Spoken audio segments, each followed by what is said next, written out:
ಅದು ರಿವರ್ ಹೊಡೆಯೋಕ್ಕಾಗಲಿಲ್ಲ. ಅದು 98 ಅಡಿ ಹೋಯ್ತು ಅಷ್ಟೇ. ಫುಲ್ ನೀರು. ಹಾಂ, ಫುಲ್ ನೀರು ನೀರು ಅಷ್ಟೇ ಓಡುತ್ತೆ ಅದು. ಇಷ್ಟೇ ಹೊಡ್ದಾದ್ರೆ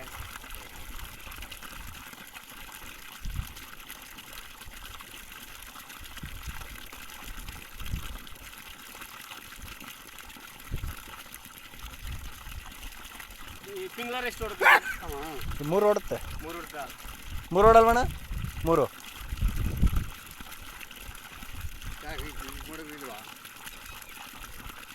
ಕಟ ಹೊಡ್ರು ಅದ ಆಮೇಲೆ ಮಡಿಕೋಬೇಕು, ಚೆಕ್ ಮಾಡಕ್ಕೆ ತಾನೆ ಓಡಿಸಿರೋದು.